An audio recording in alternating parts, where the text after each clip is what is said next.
न्यूज़24/7 में आपका स्वागत है। मैं हूं अर्चना मिश्रा। सबसे पहले रुक करते हैं आज की हेडलाइंस पर।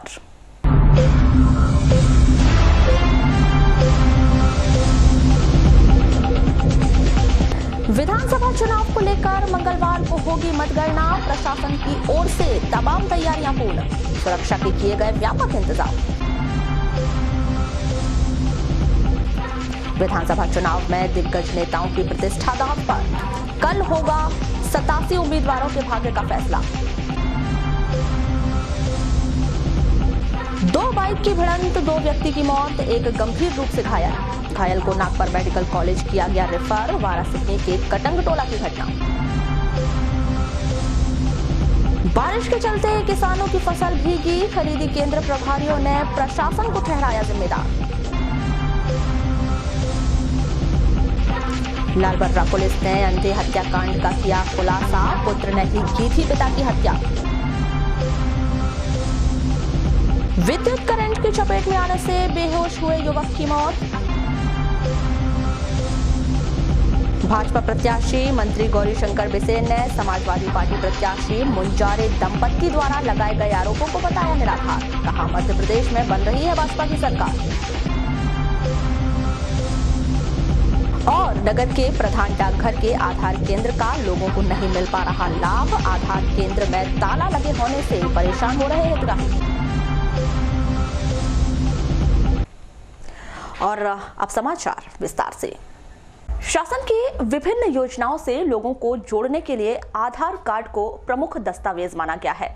आमजन आसानी से आधार कार्ड बनवा सके, इस मंशा को लेकर डाक विभाग के द्वारा नगर के प्रधान डाकघर में आधार केंद्र की स्थापना की गई है। लेकिन प्रधान डाकघर के कर्मचारियों की लापरवाही के चलते दूर दराज से आने वाले लोगों को आधार के लिए प्रधान डाकघर के चक्कर लगाने पड़ रहे हैं। सोमवार को बेनी सतोना निवासी महेंद्र सिंह अपने मासूम का आधार कार्ड बनवाने के लिए पहुंचे, लेकिन डाकघर का आधार केंद्र पर ताला जड़ा देख उन्हें काफी मायूसी हुई।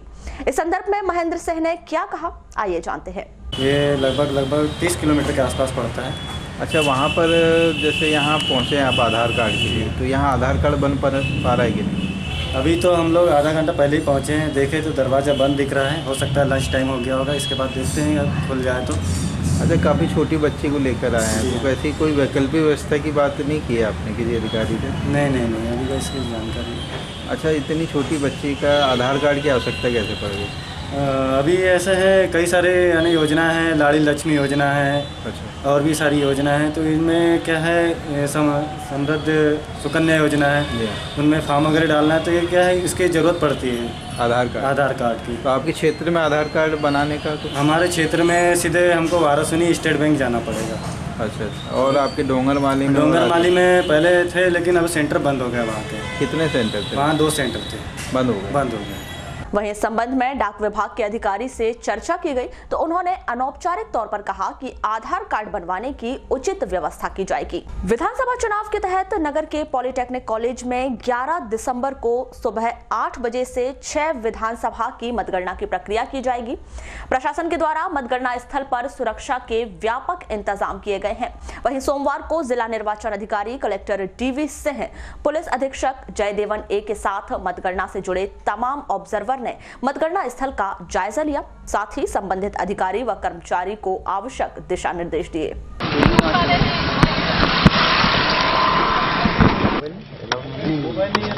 मोबाइल बात यहीं तक है। मीडिया सेंटर का तरफ है। इधर वाला स्ट्रांग रूम हो के कोई नहीं जाएगा। अगर कोई कैंडिडेट या इलेक्शन स्ट्रांग रूम देखना चाहेगा तो RO अपना जाके दिखाएंगे। इसको ले लेंगे, मतलब मेरे से कलेक्ट कर लेंगे।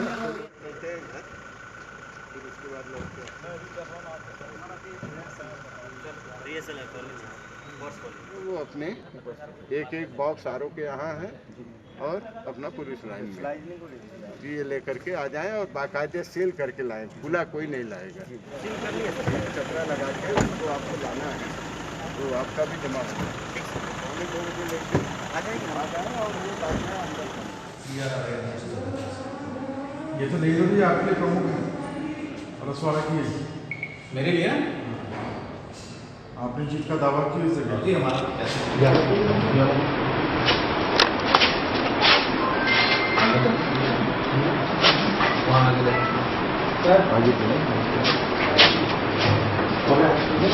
विधानसभा चुनाव के अंतर्गत जिले के 6 विधानसभा क्षेत्रों से प्रतिनिधि के निर्वाचन के लिए मंगलवार को मतगणना शासकीय पॉलिटेक्निक कॉलेज में सुबह 8 बजे से की जाएगी। कलेक्टर एवं जिला निर्वाचन अधिकारी DV सिंह के मार्गदर्शन में मतगणना के लिए सभी आवश्यक तैयारियां पूरी कर ली गयी। यह मतगणना विभिन्न चक्रों में संपन्न कराई जाएगी। मतगणना की शुरुआत डाक मतों की गिनती से आरंभ होगी। एक चक्र में 500 डाक मतपत्र की गणना होगी।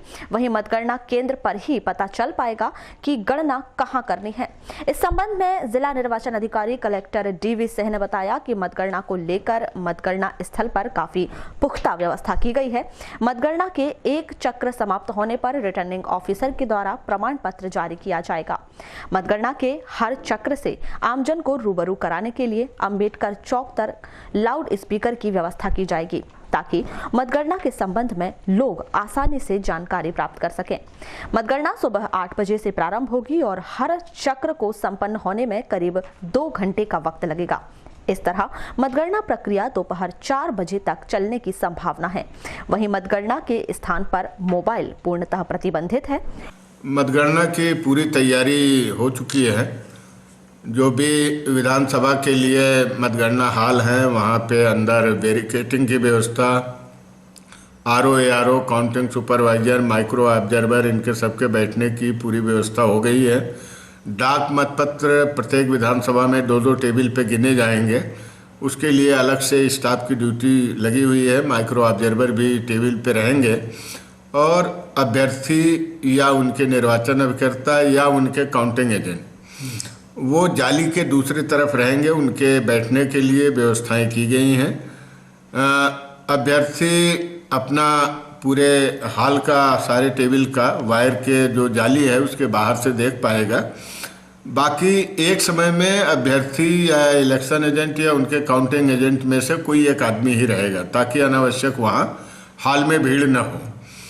और जिस टेबल के लिए जो काउंटिंग एजेंट नियुक्त है उसको उसी टेबल पे बैठना पड़ेगा, वहीं का काम देखना पड़ेगा और बाकी जगह वो घूम नहीं पाएंगे। इसके अतिरिक्त टेबुलेशन की हमारी पूरी विधानसभा वार हमने कंप्यूटराइज टेबुलेशन का और सॉफ्टवेयर में एंट्री करने का और उसके साथ साथ मैनुअल चेकिंग का, इसकी व्यवस्था हमने अलग से की है।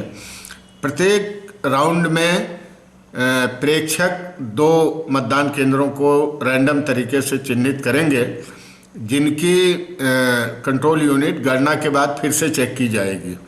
उसके लिए अलग से प्रत्येक विधानसभा के लिए 2-2 माइक्रो ऑब्जर्वर के साथ एक चतुर्थ श्रेणी का कर्मचारी लगाया गया है। इसके बाद बाकी जो हमारे स्ट्रांग रूम है वो 7 बजे सवेरे खुलेगा और उसकी सूचना सभी रिटर्निंग ऑफिसर द्वारा अपने कैंडिडेट को दी जा चुकी है। पहले पोस्टल बैलेट। वहीं मतगणना के दौरान पुलिस विभाग की ओर से सुरक्षा को लेकर कड़े इंतजामात किए गए हैं। इस संबंध में SP जयदेवन A ने क्या कहा, आइए जानते हैं। होनी है, किस तरह की तैयारी की गई सुरक्षा को लेकर? मतगणना को लेके हम 3 टियर का सुरक्षा व्यवस्था किया हुआ है और इसमें SIF का बल और DF का बल और CRPF का बल तैनात रहेगा। टोटल 1500 के आसपास हम बल लगा रहे हैं कल। और फर्स्ट ईयर में सभी प्रमुख रोड पे चेकिंग का टीम रहेगी, TI के साथ रहेगा, 20 के साथ बल रहेगा। और शहर के अंदर प्रमुख चौराहा पे, तिराहा पे 30 का रिजर्व बल रहेगा फिक्स पिकेट के रूप में। और इसके साथ साथ जहां मतगणना होगी पॉलिटेक्निक कॉलेज, उसके आगे पीछे सभी जगह पे चारों तरफ से 200 मीटर की एरिया में नो मैंस एरिया किया गया है। ओनली पास होल्डर्स, जिसके पास वैलिड पास है, उन्हीं को पॉलिटेक्निक कॉलेज तक जाने की अनुमति देंगे। बाकी लोगों को बाहर 200 मीटर के पहले ही रोका जाएगा। और पॉलिटेक्निक कॉलेज में अंदर कैंपस के अंदर 2 टियर में सुरक्षा व्यवस्था लगाएगी, आउटर कॉर्डन और इनर कॉर्डन। और पार्किंग के लिए 6 पार्किंग लगाया गया, एजेंट्स के लिए अलग पार्किंग और जो स्टाफ होते हैं उनके लिए अलग पार्किंग और ऑब्जर्वर्स और ऑफिसर्स के लिए अलग अलग पार्किंग दिया गया है। ड्रॉप गेट्स भी सभी जगह पे 6 ड्रॉप गेट्स लगाया गया है ट्रैफिक डाइवर्शन के लिए, और ट्रैफिक बल सुबह 5 बजे से हमारे यहाँ तैनात हो जाएगी।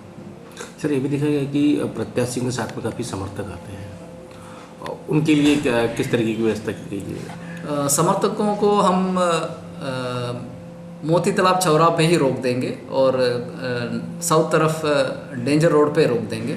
उसके आगे कोई भी समर्थक अंदर नहीं जा सकते। ओनली कैंडिडेट्स का एजेंट्स होते हैं जिनके पास पास है, वैलिड पास है मतगणना स्थल में जाने के लिए, सिर्फ उन्हीं को अंदर जाने की अलाउ करेंगे। सर, ये भी देखा है कि कुछ जगह मतलब विवाद की स्थिति भी बन जाती है, उनसे निपटने के लिए किस तरीके का? नगर के वार्ड नंबर 32 शारदा नगर में एक मकान के सामने खड़े मालवाहक में रखे 9 कार्टून एवं बोरी चोरी हो गई, जिसकी कीमत 32,940 बताई गई है। जानकारी के मुताबिक दशरथ लाल नखानी ने अपने घर के सामने मालवाहक खड़ा करवाया था, जहां से 9 कार्टून और बोरी चोरी कर लिए गए। श्री नखानी के द्वारा की गई रिपोर्ट के आधार पर कोतवाली पुलिस ने मामला दर्ज कर संदेहियों से पूछताछ कर रही है। बालाघाट विधानसभा के भाजपा प्रत्याशी मंत्री गौरीशंकर बिसेन ने सोमवार को प्रेस वार्ता का आयोजन किया। पत्रकारों से चर्चा के दौरान श्री बिसेन ने कहा कि परसवाड़ा के समाजवादी पार्टी प्रत्याशी कंकर मुंजारे और बालाघाट समाजवादी पार्टी प्रत्याशी अनुभव मुंजारे के अखबार में बयान छपे हैं कि रिटर्निंग अधिकारी 3 दिसंबर को शाम को पैदल उनके बंगले में उनसे मिलने पहुंचे थे। यह बात सही नहीं है क्योंकि वे 3 तारीख को दिल्ली में थे, जिसका उनके पास प्रमाण भी है। वे बिलासपुर नई दिल्ली ट्रेन में एसी टिकट लेकर अपनी पत्नी रेखा बिसेन के साथ दिल्ली गए थे। मुंजारे दंपति द्वारा जो आक्षेप लगाया गया है वह अप्रामाणिक और असत्य है। मुंजारे दंपति द्वारा अनर्गल आरोप लगाना उनका व्यवहार बन गया है। उनका लोकतंत्र पर से विश्वास उठ गया है। यदि चाहें तो निर्वाचन अधिकारी रिटर्निंग अधिकारी को हटा सकते हैं, उन्हें कोई आपत्ति नहीं है। उन्हें लोकतंत्र पर पूरा विश्वास है। मुंजारे दंपति 11 दिसंबर को हार को लेकर बहाने बना रहे हैं और इस तरह हार का ठीकरा दूसरे के सिर पर फोड़ रहे हैं। उन्हें आरोप न लगाते हुए निष्पक्ष चुनाव में सहयोग करना चाहिए। उन्होंने परसवाड़ा विधानसभा क्षेत्र से चुनाव लड़ा है। कंकर मुंजारे जी और उनकी धर्मपत्नी अनुभव मुंजारे जी बालाघाट से सपा के उम्मीदवार हैं। इनके अखबारों में बयान छपे हैं और 8 तारीख की पत्रकार वार्ता का जिक्र आया है। उन्होंने निर्वाचन अधिकारी पे जो आक्षेप लगाया है कि 3 तारीख की रात में बोपचे निर्वाचन अधिकारी मेरे निवास पर आए और उसके बाद उनका लगातार मेरे घर आना जाना बना हुआ है, यह पूर्ण रूप से असत्य, अप्रमाणित और दिग्भ्रमित करने वाला आरोप है। वास्तविकता तो यह है कि मुझे किसी कंकर मुंजारे के पत्रकार वार्ता का कोई जवाब देने की आवश्यकता नहीं है, लेकिन मतदाताओं के बीच में और आम जनता के बीच में वास्तविकता जाना चाहिए। इसलिए मैं मीडिया के माध्यम से कहना चाहता हूँ कि 3 तारीख के शाम को 6:20 पर बिलासपुर न्यू दिल्ली राजधानी जाती है, उससे मैं एसी फर्स्ट का टिकट कटा करके भोपाल के लिए गया हूँ, जिसमें मेरी पत्नी भी मेरे साथ है। उसी ट्रेन में मेरी बेटी पायल भी, और 2 दिन पूर्व मौसम गोवा जा चुकी है। हमारे परिवार का कोई व्यक्ति 3 तारीख से लेकर के 4 को 5 को तो न तो श्रीमती रेखा बिसेन थी न तो मौसम थी। उसके बाद 4 तारीख को मैं अपने नाती के बर्थडे में भोपाल में रहा हूँ और 5 को कैबिनेट की बैठक हुई।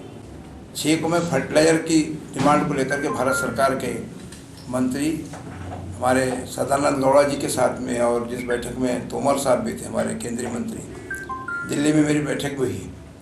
और फिर 8 तारीख की सुबह में छत्तीसगढ़ ट्रेन से वापस आया। मैं समझता हूँ इस तरह का अनर्गल आरोप लगाना कंकर मुंजारे के स्वभाव बन गया है। बिना प्रमाण के इस तरह की बातें करना मैं नहीं समझता कि यह कहीं से भी उचित है। मैंने जिला निर्वाचन अधिकारी को लिखित शिकायत किया है और हमने कहा है कि ये खुलेआम बार आचार संहिता का उल्लंघन कर रहे हैं। उन लोगों का जो प्रेस कॉन्फ्रेंस का वीडियो वायरल हुआ है, उन्होंने कहा कि हजारों की तादाद में आ जाओ, हमको दबाव बनाना है। मंत्री बिसेन ने कहा कि मध्य प्रदेश में भाजपा की सरकार बन रही है, हम 20,000 वोटों के अंतर से जीत रहे हैं।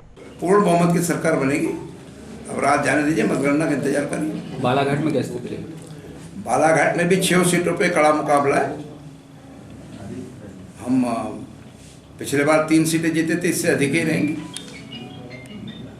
वो जो एग्जिट पोल आ रहे हैं उसमें कांग्रेस को बड़ा दिखा रही, भाजपा को कम दिखा रही है, उस मामले में कई बार एग्जिट पोल जाते हैं वो प्रमाणित है, मैं ऐसा नहीं मानता, लेकिन मेरा अपना मानना है कि ऐसा भी एग्जिट पोल में नहीं दिखाया गया कि बीजेपी की सरकार नहीं बन रही है।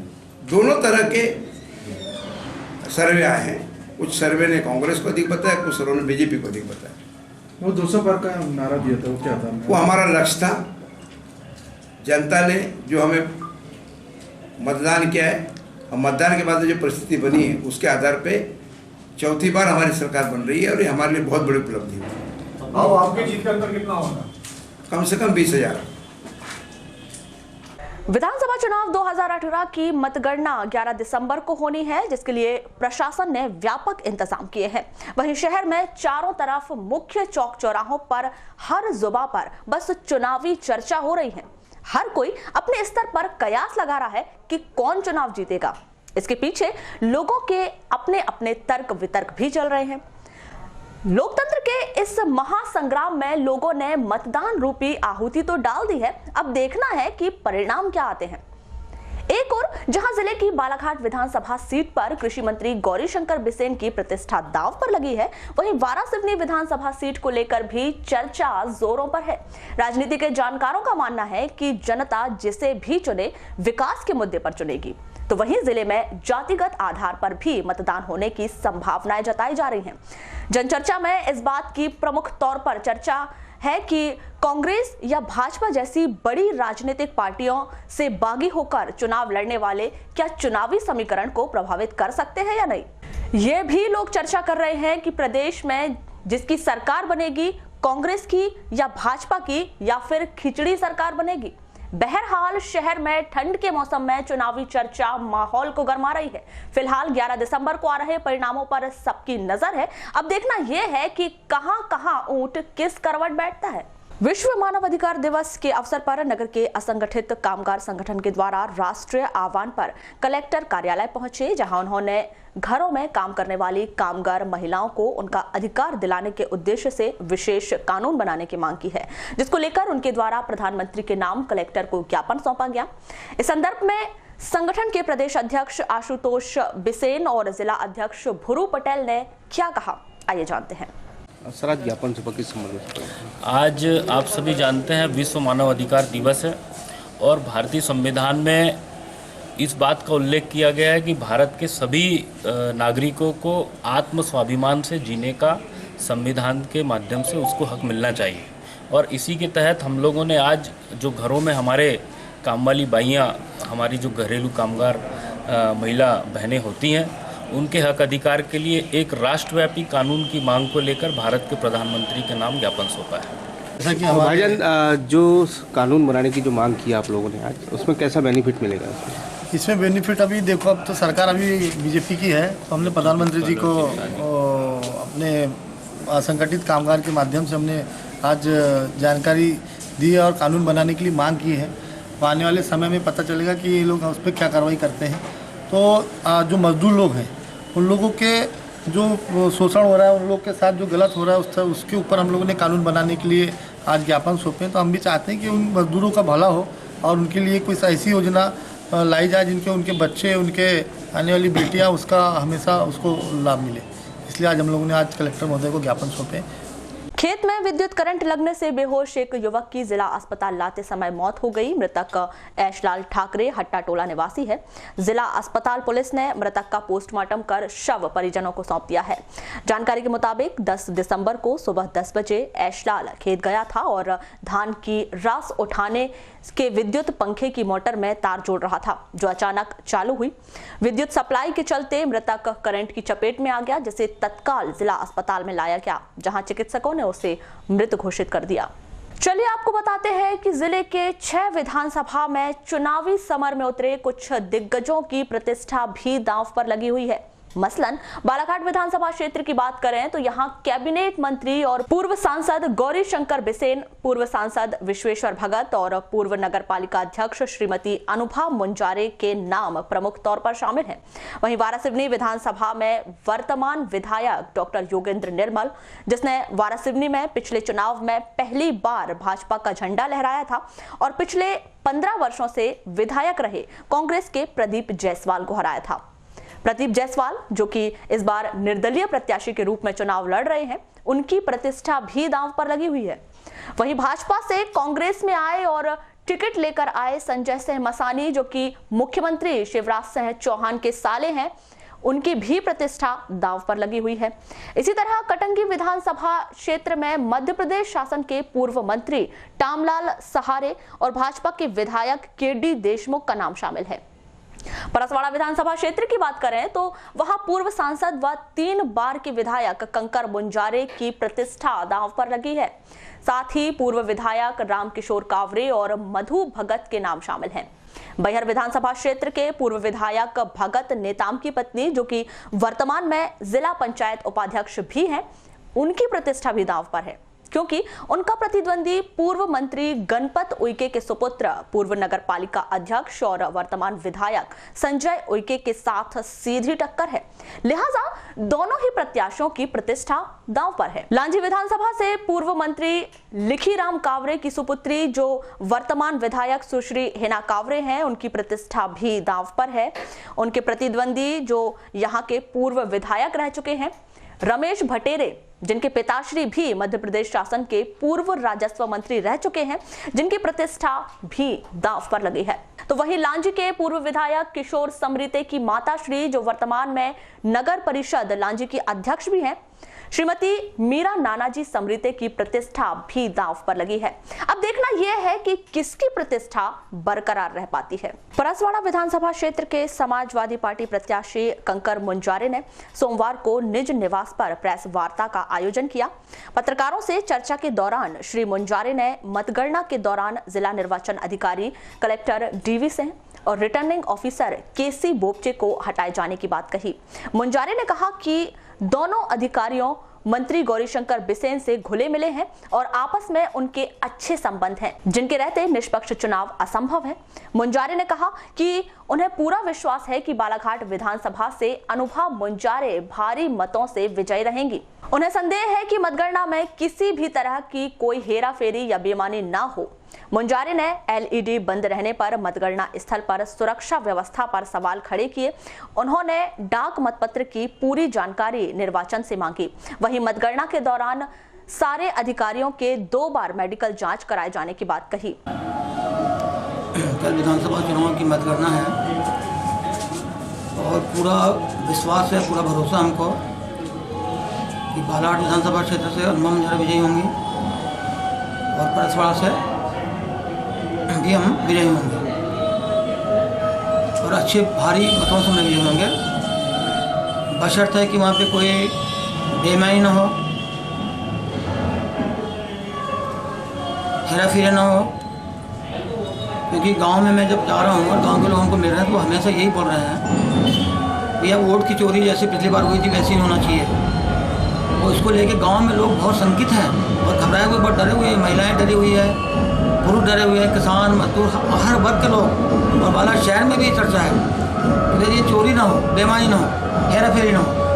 चुनाव तो आप जीत गए, एक जनमानस में ये बात है। भारतीय जनता पार्टी और गौरीशंकर बिसेन उसके कार्यकर्ता वहाँ गड़बड़ी कर सकते हैं, बेईमानी कर सकते हैं चुनाव जीतने के लिए, जिस तरह से पिछली बार हुआ था 2013 में। इसलिए इस पर चुनाव आयोग को विशेष निगाह रखना चाहिए और विशेष का बंदोबस्त करना चाहिए कि ऐसा ना हो।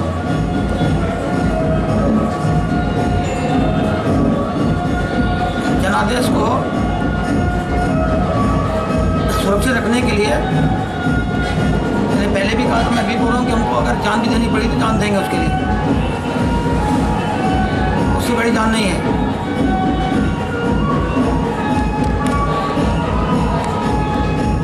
क्योंकि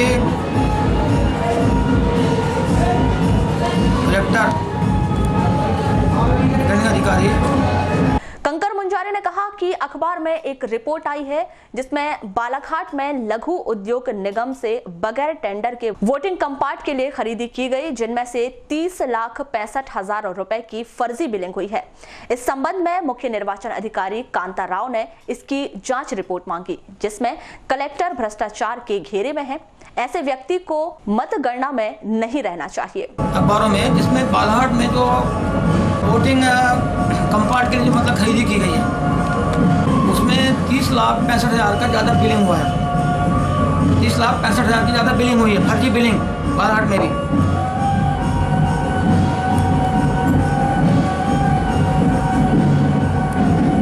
और इसकी मतलब सीएजी ने इसकी मतलब जांच की है। सीएजी ने बोला कि इस पर रिपोर्ट दो हमको।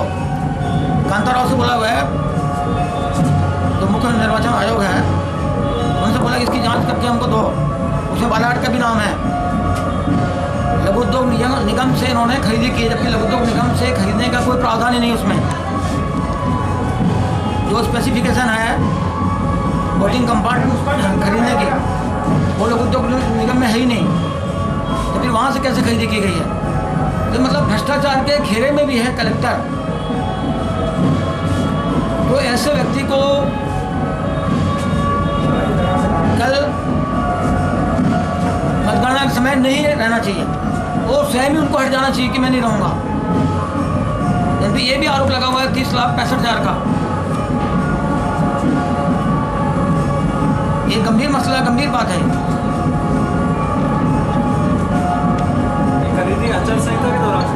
आचार संहिता के दौरान अभी इन पे जारी हुआ ना। वहीं दूसरी ओर चुनावी मैदान में उतरे जनप्रतिनिधियों ने सोमवार को मतगणना स्थल पर पहुंचकर वहां की व्यवस्थाओं का जायजा लिया। इस संदर्भ में बालाघाट विधानसभा से समाजवादी पार्टी प्रत्याशी अनुभा मुंजारे ने कहा कि कमरा कुछ हद तक सुरक्षित है, लेकिन मतगणना तक सुरक्षित रहना चाहिए। उन्होंने डिस्प्ले की दूरी में बदलाव किए जाने की शंका जाहिर की।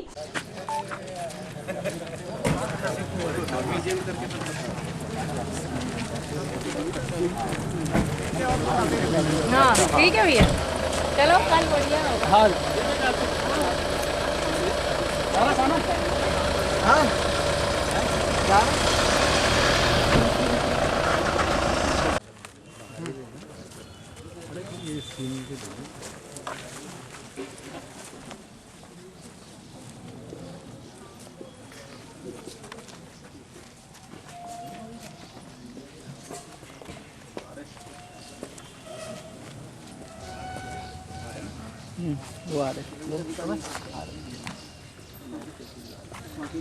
आज शासकीय पॉलिटेक्निक कॉलेज बालाघाट में हम लोग आए थे। यहाँ मतगणना होने वाली विधानसभा चुनाव की और निरीक्षण करने के लिए आए थे। यहाँ सुरक्षा व्यवस्था को देखने के लिए आए थे कि हमारे मतदाताओं ने जो बहुत ही आत्मिक लगाव से जो मतदान किया है वो कितना सुरक्षित है।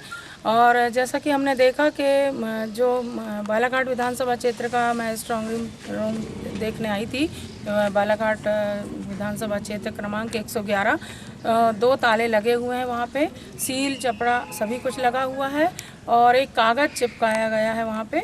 और किसी प्रत्याशी का जो मौके पर जब सील किया गया होगा कमरा, वहाँ पे किसी निर्दलीय प्रत्याशी के वहाँ दस्तखत हैं। तो कुल मिला के कमरा तो अभी मैं कह सकती हूँ कि कुछ हद तक सुरक्षित है, लेकिन सुरक्षित कल तक रहना चाहिए, मतगणना तक सुरक्षित रहना चाहिए।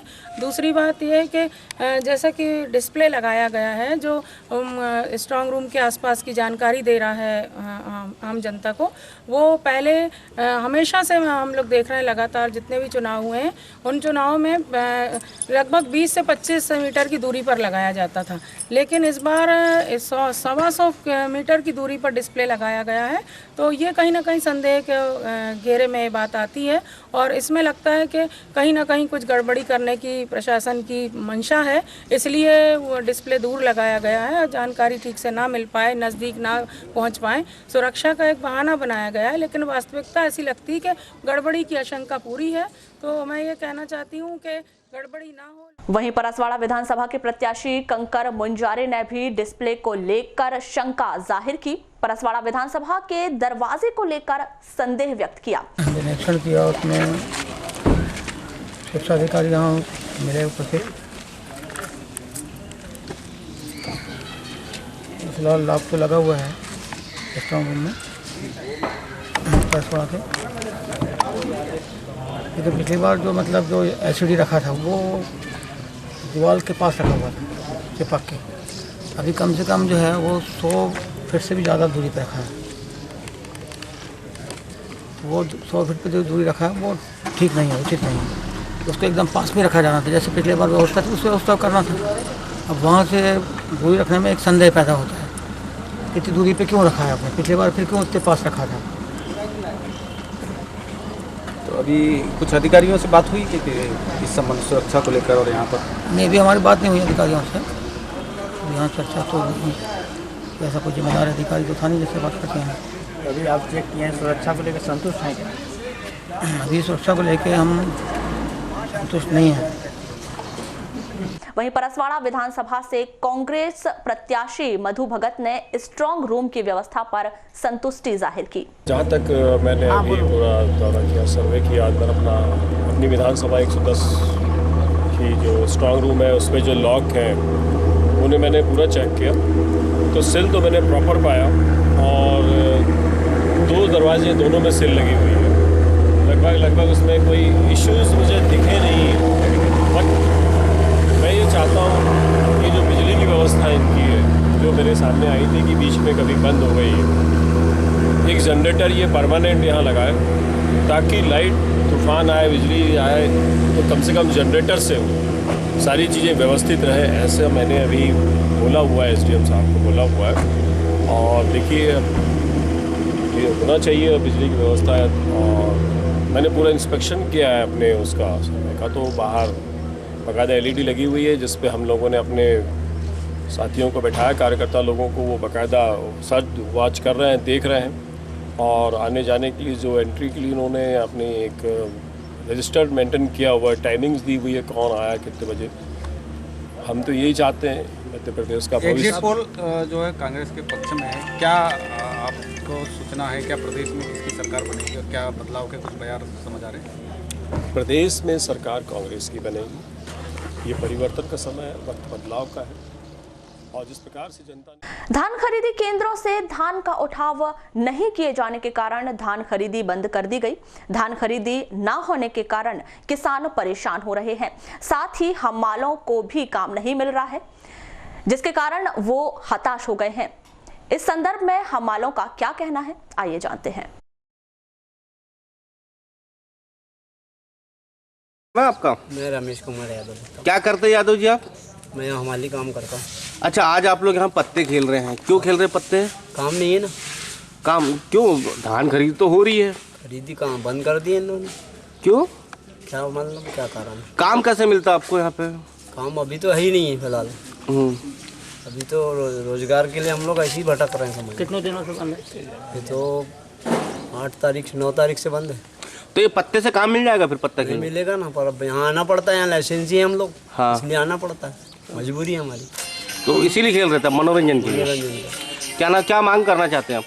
मांग क्या, काम आना चाहिए हमको, काम मिलना चाहिए, हमारे बाल बच्चों का लालन पालन होना चाहिए। कृष्ण कुमार चौरसी। आप भी हमाल है? हमाल है। तो खेल रहे हैं यहाँ मनोरंजन के लिए, पत्ते खेल रहे हैं, यहाँ पे काम धाम मिलता नहीं। और जैसे दूसरी जगह भी तो जा सकते हैं आप लोग? तो दूसरी जगह यहाँ पे लहसुनधारी हमाल है, यहाँ पे 10 बजे 10:30 बजे बोली होती है, उसके बाद जाएंगे तो वहाँ पे चौक में कौन काम देगा उतने बजे जाने के बाद, 12-1 बजे जाने के बाद में। अभी मतलब रोजगार का इंतजार कर रहे हैं? रोजगार हमेशा ही से कम हो रहा है ना यहाँ पे। अभी सोसाइटी आई है, उसकी भी खरीदी बंद हो गई है, वो भी सोसाइटी भी चालू नहीं है, उसकी खरीदी बंद है। नहीं तो अगर खरीदी चालू रहती तो काम मिलता वहाँ पे। तो क्या मांग करना चाहते हैं आप? मांग वही करना चाहते हैं कि हमको काम मिलना चाहिए यहाँ पे। तो कितने हमाल जो है आपको काम का इंतजार? यहाँ पे 70 हमाल के करीब है। तिरोड़ी थाना अंतर्गत कटेधरा कटंगी रोड पर अज्ञात वाहन की ठोकर से मोटरसाइकिल सवार एक युवक की मौके पर ही मौत हो गई।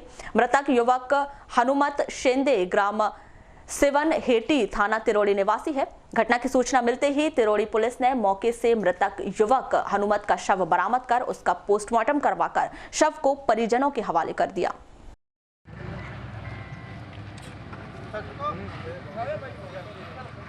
आगे चलेंगे हम पैदल होगा क्या?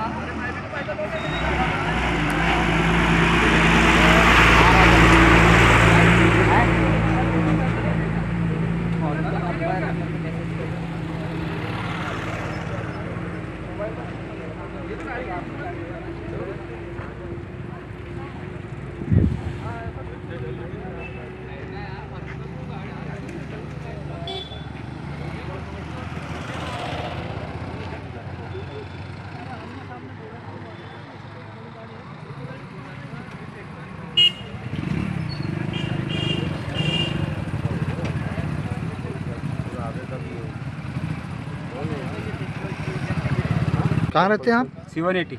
ये जो मृतक है ये इसको पहचानते हैं आप? जी सर। क्या नाम है इनका? हनुमत सेंद्र। हनुमत। क्या करते थे ये स्कूल पढ़ता था सर। अच्छा अच्छा, वहीं पे? नहीं, स्कूल अभी छोड़ दिया था सर उसने।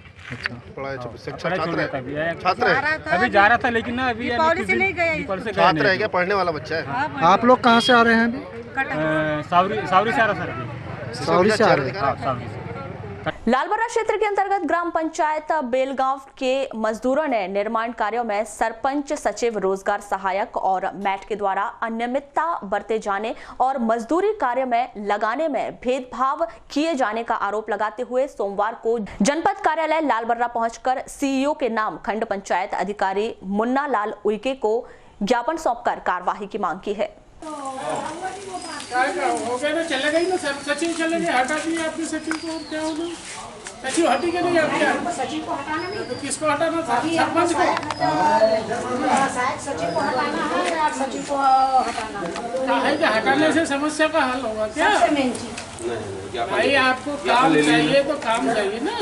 नहीं तो काम चाहिए तो इसका मतलब सचिव अपने घर में काम करा लेगा क्या? ये देखो ये पेट खड़ा गया भैया, ये 3 गए थे काम पे, ये लड़के ने लिख करके दे दिए हैं, इतना झटका हुआ भी है। अच्छा, काहे के बारे में? वो अपने गाँव में मतलब नाली का काम था, नाला का। तो उसने 3 लड़के को मेरे सामने में काम करने पहुंचाया। कहाँ? अपने गांव मतलब देवली। अपने घर? हाँ, उमेश है, युवराज है, मदन है। ये मदन मेरे घर के पास का लड़का है। नहीं तो ये बयान देंगे तब तो माने। हाँ, तो वो लिख के दिए है ना मेरे पास में सबूत की चिट्ठी, उसी का हमने नकल उठा करके क्या कहते हैं बनाए। ठीक है, जांच के लिए भेज देते हैं अधिकारी। रेवन भाई। कहाँ रहते हो? बेलगांव। तो क्या समस्या लेके आप यहाँ पे आए थे जनपद आज? कि हमको काम पे नहीं ले रहा है। तो कौन नहीं ले रहा है काम पे? सरपंच। कौन है सरपंच अभी वहाँ पे? सरपंच हेमलता मान्य है। तो क्या बोल रहे हैं आपको? तो वो बोल रही है कि जो जनपद गए हैं, हाँ, जो जनपद पंचायत गए हैं उनको काम पे नहीं लगाना। किसको बोल रहे हैं कि सहायक सचिव को और बलराज मेट को इनका मतलब है तो मस्टोल में नाम मत लेना, लिखाना। ऐसा क्यों मत लिखाना? क्या कारण है नहीं लिखाने का? तो काम मत देने का? इनने है तो कांग्रेस में वोट दिए हैं, इसलिए इनको काम में अब लगाना नहीं है। तो कितने लोग हैं आपके साथ में जिसमें काम नहीं दे रहे इन लोग? तो हमारे साथ में मतलब अब 30-40 भाई लोग हैं ऐसा। तो इसका निरंकार करेंगे कह के बोल रहे थे सर। करेंगे बोले? हाँ। कहाँ रहते हो आप? बेलगांव का टोला। तो क्या समस्या है आपके साथ में? ये डोडा ने काम किए हैं बड़े दिन में। कौन होगा? कौन? वो नाला में। हाँ। तो पैसा नहीं मिला है, तो पैसे के लिए बोलते हैं तो भूल जाओ। कितने दिन का काम किया आपने? 4 हफ्ते का है। 4 हफ्ते काम किए। हाँ। तो क्या बोल रहे हैं? भूल जाओ। कौन? पैसा सरपंच, सहायक सचिव, सहायक सचिव और सरपंच। ये समस्या लेके आए हैं कि हमको सरपंच मजदूरी पे नहीं लगा है, कार्य पे नहीं लगा रहा है, क्योंकि आपने कोई दूसरे दल को वोट दिए, उनके मर्जी से मत नहीं करने के कारण, उनके मर्जी से मत नहीं करने के कारण इन लोगों को काम पे नहीं लिया जा रहा है, ऐसी इनकी शिकायत है। तो सर आपकी जनपद के द्वारा क्या कार्रवाई की जाएंगी? हमारी जनपद के द्वारा मैंने दल बना दिया है, संबंधित पीसीओ और इरफान खान की पीसीओ है, जाम पीसीओ, उनको दोनों को संयुक्त रूप से दल बना करके जांच करेंगे और जांच प्रतिवेदन जनपद में लाएंगे। सर कब तक के निराकरण हो पाएगा इसका? ये 1 हफ्ते के अंदर में हो जाएगा। शासन के द्वारा गरीब लोगों के हित में योजना प्रारंभ कर सस्ती दर पर राशन दिया जाता है, लेकिन ग्राम पंचायत लिंगा के कार्डधारी ग्रामीणों को लंबे समय से शक्कर उपलब्ध नहीं है, जिसके कारण लोगों को परेशान होना पड़ रहा है। सोमवार को ग्राम लिंगा के सरकारी राशन दुकान में शक्कर के लिए लोगों की खासी भीड़ दिख रही है। इस संबंध में ग्रामीणों का क्या कहना है, आइए जानते हैं। कविता भालेकर।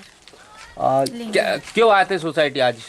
आज आए थे गेहूँ चावल मिलते हैं करके। गेहूँ चावल ही मिल रहे हैं अभी। और बाकी शक्कर कुछ नहीं मिल रहे अभी। 5-6 महीने हो गए नहीं, ज्यादा हो गए मान के चलो। तो क्यों नहीं मिल पा रहे शक्कर? अब क्यों नहीं मिल रहे? ऊपर से नहीं आ रही है, नहीं दे रहे हैं।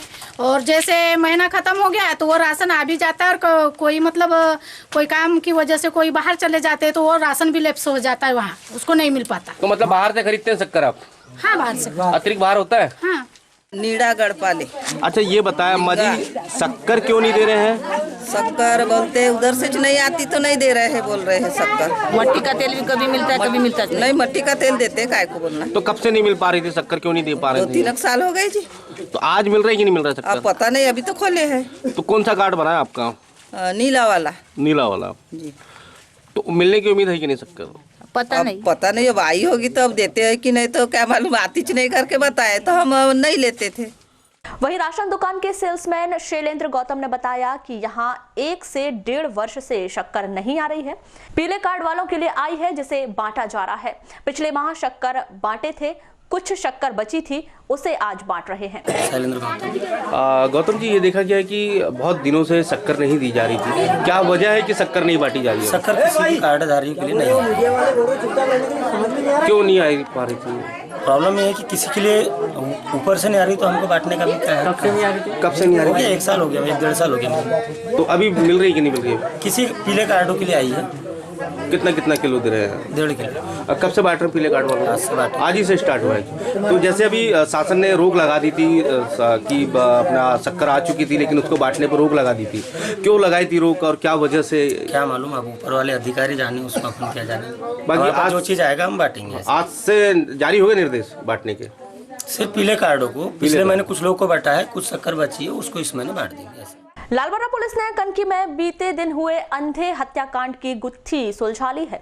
वरिष्ठ अधिकारियों के मार्गदर्शन में लालबर्रा पुलिस ने लेखराम की हत्या के मामले में उसके बड़े पुत्र को हिरासत में लिया है, जिसने अपने साथियों के साथ मिलकर पिता की गला दबाकर हत्या कर दी थी। पुत्र पिता के द्वारा पैसे और जमीन में हिस्सा नहीं देने से नाराज था, जिसने 8 और 9 दिसंबर की दरमियानी रात पिता की गला घोंटकर हत्या कर दी थी। इस संदर्भ में एसपी जयदेवन ए ने क्या कहा, आइए जानते हैं। उसमें लालबर्रा में एक किसान है, उसका ज़मीन था और उसको बेच के उसका पैसा बैंक में रखा गया था। और इसका 2 लड़के हैं, एक 25 साल का है, एक 9 साल का है। और बड़े लड़का को पैसा ना मिलने के कारण वो पिता को रात में अपने साथियों को बुला के उनका गला दबा के हत्या कर दिया है। सर कितने लोग थे कुल मिला, क्या बात है? उसके कहने के हिसाब से और 3 लड़कों का नाम बता रहा है। सो उन लोगों के बारे में हम अभी जांच कर रहे हैं। यानी कुल मिला के पुत्र ने ही अपने पिता की हत्या? हाँ, पुत्र ने पिता की हत्या किया है। तो आरोपी के सर नाम क्या है? सर आरोपी को क्या जेल भेज दिया गया? गिरफ्तार कर लिया गया पहले, सो वो एक्सेप्ट भी कर लिया है, अभी जेल में। एक पुरानी कहावत है, दूबले पर 2 आषाढ़। जी हाँ, इसका मतलब आप सभी समझते होंगे। आज भी इस कहावत ने अपनी प्रासंगिकता बरकरार रखी हुई है। हमें यह बताना इसीलिए लाजमी है कि एक बार फिर ऐसा कुछ हुआ है कि बरबस ही इस कहावत की याद ताजा हो गई है। दरअसल बीती 9 और 10 की दरमियानी रात में हुई बेमौसम बारिश के कारण शासन द्वारा समर्थन मूल्य पर खरीदी गई करोड़ों की धान, जिनका परिवहन नहीं हो पाया था और खुले में धान रखी हुई थी, वो पानी में भीगने के कारण खराब हो गई, जिससे शासन को बड़ा नुकसान हुआ है। दरअसल धान रखने की पर्याप्त व्यवस्था न होने के कारण कमोबेश हर वर्ष यह स्थिति बनती है। पद्मेश न्यूज टीम ने जब कुछ ऐसे खरीदी केंद्रों का जायजा लिया तो पाया कि कई स्थानों पर रखरखाव के अभाव में धान भीग गई है। कई जगह त्रिपाल लगाकर व्यवस्था बनाने की कोशिश की गई है। खरीदी केंद्रों के प्रभारियों का कहना है कि समय पर अगर धान का उठाव कर दिया जाता तो ये स्थिति नहीं आती। आपको बता दें कि मौजूदा हालात को देखते हुए कई धान खरीदी केंद्रों में धान खरीदी का कार्य फिलहाल रोक दिया गया है। आपका समारू लिल्लारी। लिल्लारी जी, क्या करते हैं आप? चौकीदारी काम भी करता हूँ। कौन सी सेंटर में करते हैं आप चौकीदारी? बालाघाट। बालाघाट में। अच्छा, रात में पानी गिरा था, कुछ धान आप लोग की भीग गई है और बाकी भीगने को, कैसी क्या व्यवस्था की थी? उसमें पाल झाँके थे धान पे और नहीं पूरी तो कहीं कहीं नहीं झाँकी, पाल थोड़ा कम है। अच्छा, ये उठाव क्यों नहीं हो पा रहा है? क्या मालूम जी, ट्रक आता ही नहीं माल ले जाने के लिए। तो जैसे पानी गिर गया, अभी मौसम बरसात हो गई है, तो ऐसी और संभावना है क्या पानी गिरने की? हाँ, पूरा पानी छाया हुआ है, गिर सकता है पानी। गिर सकता है? हाँ जी। तो ये नुकसान होगा मतलब? हाँ, पानी गिरेगा। अभी कैसा नुकसान हुआ होगा? अभी बाहर में तो अभी पहला पानी को जो बोरी ने थोड़ा झेल ली है, और ज़्यादा गिरेगा तो फिर धान खराब हो सकती है। तो कल रात में आप लोग भीग गए थे क्या पूरे? हाँ, ये पाल ढाकने में भीग गए थे पूरे रात में। हाँ। मतलब आपकी मेहनत ने थोड़ी सी धान को बचा लिया। मेरा नाम ओम प्रकाश ठाकरे। ठाकरे जी, यहाँ पर आप आए थे, कैसी क्या व्यवस्था देखी आपने अभी? हम यहाँ धान देने के उद्देश्य से आए थे, लेकिन यहाँ जो सोसाइटी में जो व्यवस्था देख रहे हैं, यहाँ किसानों का भारी मात्रा में धान डंप है, न उसका परिवहन हो रहा है न कुछ हो रहा है, और बरसात के कारण पानी आ रहा है आज, तो पूरी धान खराब होने के चक्कर में दिख रही है। सरकार के ओर शासन प्रशासन कोई ध्यान नहीं दे रहा है, और आज यहाँ कम से कम हज़ारों टन माल पड़ा हुआ है जो खराब होने की कगार में है। अच्छा, धान अभी जैसे भीग गई है जो धान, ये काम आएगी कि नहीं आएगी? ये धान काम तो नहीं आ सकती है, लेकिन पाखड़ वेराइटी हो जाएगी। धान का जो चावल है वो लाल हो जाएगा। सेवा सहकारी समिति लिंगा के प्रशासक टिकेश कटरे का कहना है कि इसमें प्रशासन की गलती है, समय पर वाहनों का टेंडर नहीं कराया गया, लिहाजा धान का उठाव नहीं हो पाया और बारिश में धान भीग गई। मैं टिकेश कटरे, अध्यक्ष सेवा सहकारी समिति लिंगा। सर, ये देखा गया कि आपके यहाँ पे धान पूरी भीग चुकी है, करीबन 9,000 के लगभग जो कट्टी धान थी पूरी भीग चुकी है। अब क्या वजह से, किस पर सीधा लगा रहे हो? ये तो प्रशासन की गलती है, प्रशासन की लापरवाही के कारण सब कुछ हुआ है। डीएमओ कार्यालय ने समय पे टेंडर नहीं कराया वाहनों का, और ढुलाई नहीं होने के कारण ये पूरी की पूरी धान खराब हो रही है। कितने कुंटल धान खराब हो गई है अभी? मेरा ख्याल है लगभग 3500 कुंटल धान लगभग खराब हो गई। तो उपयोग में आएगी कि नहीं आएगी अभी धान? जैसे सूखने पे पता चलेगा, सूखने पे कितने कुंटल ठीक होती है, कितनी नहीं होती। तो मेन वजह क्या लगती धान बिकने की आपको? धान बिकने के समय पे उठाव नहीं हुआ। खरीदी तो हम लोगों की समय पे चालू हो गई थी, समय पे उठाव नहीं हुआ। अधिकारियों को इस बात से अवगत कराया गया, लेकिन अधिकारी सुनने खाली नहीं। कुल अधिकारी और प्रशासन की लापरवाही की वजह से ये सब कुछ हुआ है। इस बारे में कोऑपरेटिव बैंक बालाघाट के महाप्रबंधक पीएस धनवाल का कहना है कि सभी केंद्रों पर त्रिपाल की व्यवस्था करने के निर्देश पूर्व में ही दे दिए गए थे, लेकिन अभी तक किसी भी केंद्र द्वारा कोई सूचना नहीं दी गई है। इस बारे में जानकारी प्राप्त की जाएगी। सर, बीती रात बारिश की वजह से काफ़ी जगह की धान भीगने की खबर आ रही है। सर, ऐसे कितने केंद्र हैं जहाँ पर धान भीग चुकी है? देखिए, सभी केंद्रों पे उपार्जित जो धान है उसको बरसात से भीगने से बचाने के लिए तिरपाल की व्यवस्था करने के लिए पूर्व से ही निर्देश जारी किए गए हैं।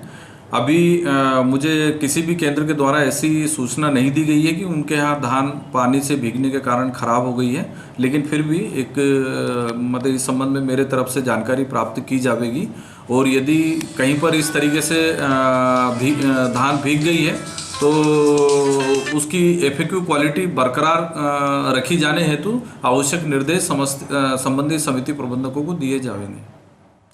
इसी श्रृंखला में लालबर्रा क्षेत्र के वृत्ताकार प्राथमिक कृषि साख समिति लालबर्रा के सहायक प्रबंधक ML तिवारी ने भी प्राकृतिक आपदा से हुई क्षति पर जानकारी दी। आइए देखते हैं क्या कहते हैं श्री तिवारी।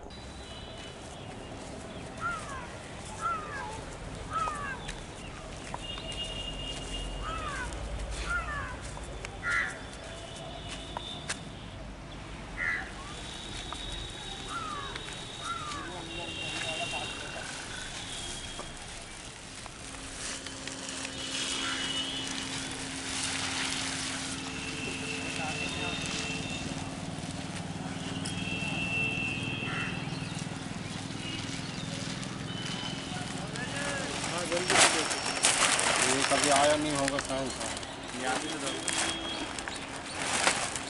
उधर देख रहा है क्या कर रहे हैं घर पे। आपका परिचय? मैं ML तिवारी, सहायक प्रबंधक समिति लालबर्रा। तो जैसे कि मौसम अचानक से ख़राब हो गया रात से, और रात में क्या हमने काफ़ी कुछ अपनी व्यवस्था किए थे, हमने तिरपाल वगैरह पन्नी से ढकवाया। कितने बजे मौसम ख़राब हुआ था रात में? करीब 8 बजे के आसपास में, 7-8 बजे जो पानी आया उसके पहले हमने आकर के तिरपाल से बहुत कुछ ढाँक दिया। मगर कुछ क्या है, हवा में तूफान में तो पन्नी उड़ गई, तो उससे बहुत कुछ नुकसान हुआ, गीला हुआ है। वो धूप तपेगी तभी सुखा कर उसको बिल्कुल ट्रांसफर हो पाया, यहाँ से ट्रांसफर नहीं हो पाया अभी? यहाँ में अभी मात्र 2800 बोरे, जिसका वजन 1120 क्विंटल है, उतना परिवहन हुआ। आज की तारीख में 10,942 बोरा स्टॉक शेष दिख रहा है, जिसको अभी हम फिर मौसम ख़राब हो गया, उसको फिर से हम ढाँकने की व्यवस्था कर रहे हैं कि अच्छे से व्यवस्थित। तो सर आज परिवहन हो पाएगा कि नहीं हो पाएगा? ये आज तो मुश्किल है कि परिवहन हो। और जैसे वो कल परिवहन करता कि जो गाड़ी में ड्राइवर आए थे, उनका कहना था कि शायद कल बंद ही रहेगा, क्योंकि चुनाव का रिजल्ट आ रहा है, तो उसके कारण बोले हम आ नहीं पाएंगे। तो सर जैसे कि आज से भी सुबह से मौसम खराब रहा है,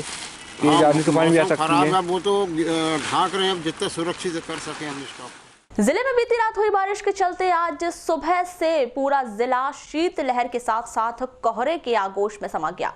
सुबह से ही सड़कों पर घना कोहरा छाया रहा। कोहरे के कारण वाहन चालकों को काफी दिक्कतों का सामना करना पड़ा। वहीं पूरा दिन ठंडक भरा रहा। अधिकांश लोग दिन में भी गर्म कपड़ों में नजर आए।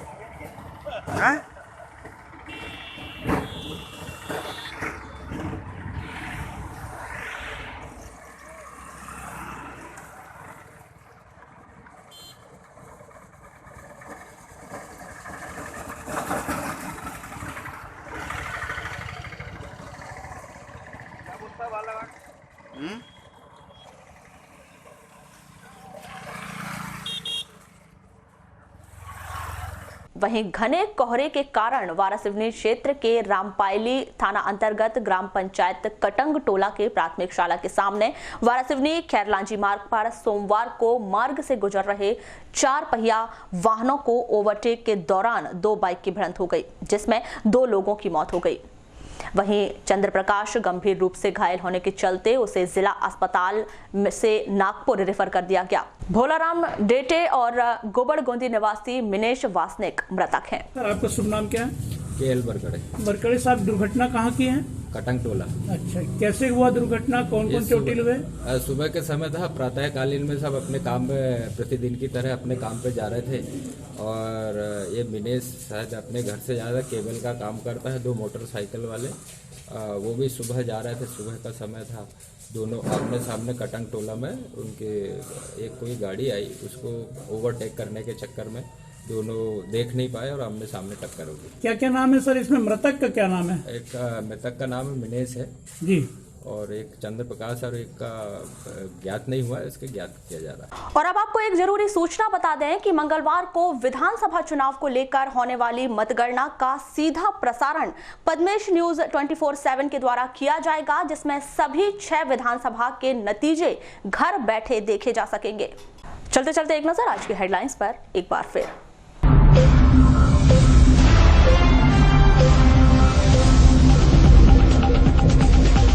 विधानसभा चुनाव को लेकर मंगलवार को होगी मतगणना। प्रशासन की ओर से तमाम तैयारियां पूर्ण, सुरक्षा के किए गए व्यापक इंतजाम। विधानसभा चुनाव में दिग्गज नेताओं की प्रतिष्ठा दांव पर। कल होगा 87 उम्मीदवारों के भाग्य का फैसला। 2 बाइक की भिड़ंत, 2 व्यक्ति की मौत, एक गंभीर रूप से घायल को नागपुर मेडिकल कॉलेज किया गया रेफर। वारासिवनी के कटंग टोला की घटना। बारिश के चलते किसानों की फसल भीगी, खरीदी केंद्र प्रभारियों ने प्रशासन को ठहराया जिम्मेदार। लालबर्रा पुलिस ने अंधे हत्याकांड का किया खुलासा, पुत्र ने ही की थी पिता की हत्या। विद्युत करंट की चपेट में आने से बेहोश हुए युवक की मौत। भाजपा प्रत्याशी मंत्री गौरीशंकर बिसेन ने समाजवादी पार्टी प्रत्याशी मुंजारे दंपत्ति द्वारा लगाए गए आरोपों को बताया निराधार। कहा, मध्य प्रदेश में बन रही है भाजपा की सरकार। और नगर के प्रधान डाकघर के आधार केंद्र का लोगों को नहीं मिल पा रहा लाभ। आधार केंद्र में ताला लगे होने से परेशान हो रहे हितग्राही। तो ये थी अभी तक की खास खबरें। खबरों की ज्यादा जानकारी के लिए आप हमारी वेबसाइट www.balaghatexpress.in पर लॉग ऑन कर सकते हैं। इसके अलावा आप अपने एंड्रॉइड फोन से प्ले स्टोर पर जाकर बालाघाट एक्सप्रेस ऐप भी डाउनलोड कर सकते हैं। तो आज बुलेटिन में बस इतना ही। अगले न्यूज बुलेटिन के साथ फिर मुलाकात होगी। तब तक के लिए नमस्कार।